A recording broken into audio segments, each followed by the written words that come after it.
Hey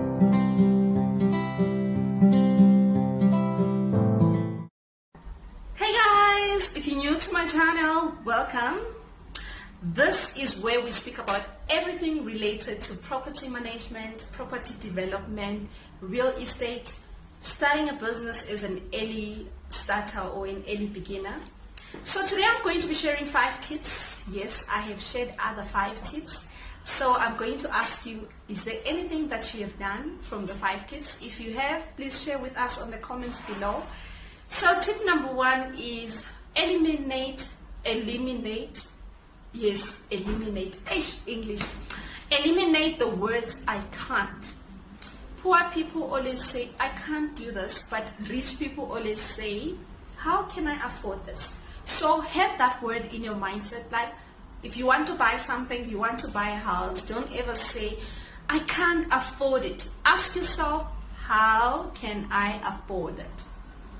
Number 2, I want you to drive for rents. I mean, okay, many of us, if you listen to Bigger Pockets, they always talk about drive for dollars, okay? But we are in South Africa, we're driving for rents. I've done it. I drive around an area and check for indicators to see which property has so much grass around it, which property has not been painted, which property has not actually been maintained. And if you are very brave enough, you actually go in and ask, is it possible that you might be selling? Or you can even be creative about it. Go in to print out flyers where you can say, I can buy this property for cash. Or I'm an investor and I want to invest in this property. Let us look at how much it is going for and all that. So it's more like cold calling. If you work for an insurance company, you call companies or cold call people, different individuals to sell your product. So now you are actually going to do this in the real estate way, approach the houses and then drive for rents. And then the tip number 3 that I want to share with you, I've done this also. You phone your lender, or actually you phone your banker or somebody who's in charge of your business account, and then ask them, I want to start investing in properties, so I want to know what are the things that I need to start preparing before I even approach the bank. Remember, you have built a relationship with the bank and now you want to take the next leap of faith and then approach the bank and say, okay, here I am going to buy this property, but here is my business proposal. So this is one area that maybe one time we'll talk about it, unpack it, what is supposed to be in a business proposal. And before going into the business proposal, what is it that we actually have to do prior to even applying for funding for our investment? So that is one tip that I want to share with you. And then number 4 tip I'm sharing is, I want you to print your 3 months bank statement. Why am I saying that? Because I want you to have a look at what it is that you're spending your money on. If it is things that are not necessary, please make sure you change that budget.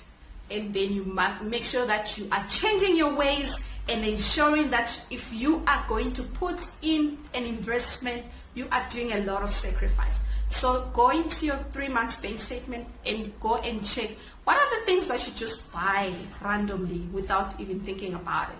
So if there are a lot of things that you're spending on entertainment, then you need to sit down with yourself and say, maybe I can do away with McDonald's every day. I can do away with takeaways every day, you know. So you know yourself, you know where you spend your money on.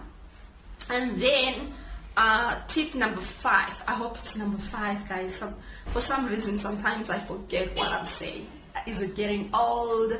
I don't know, hey? So tip number 5, I want you to work out a budget and stick to it. Don't just say, okay, this month I am going to buy grocery for 1,000, and then you don't actually stick to that budget. Say I'm going to buy grocery for 1,000 rands and actually stick it out. Even better if you can say, if you can go like 200 rand lower than your estimated budget.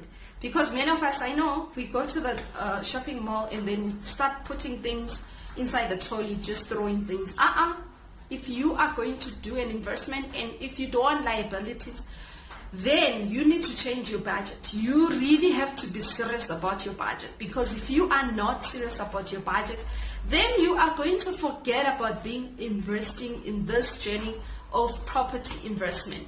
So if you are serious about changing your life, changing your trajectory to everything, then you should be changing your budget. If you have anything that resonates with you guys, I really want you to hit the comments section below and say, yes, this is what I'm going to do. And quick challenge that I want to leave with you today, I want you to choose one tip that you are going to actually do this work. Because many of us say, okay, I'm going to print the statement.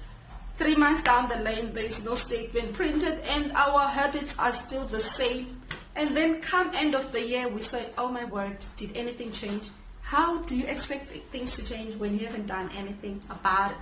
So that is the challenge that I'm leaving you with. It was so good to be with you today. I hope you guys are enjoying this episode, and I am going to see you guys next week. Please don't forget there is a deal that we are working on. Do not forget that. You are going to see them videos coming dropped into this box. Keep following, keep sharing, and subscribe to the channel, and also encourage others to follow. These are tips that I give for free. I don't let you pay for this. It's free information, free. So let's meet next week, and it's goodbye.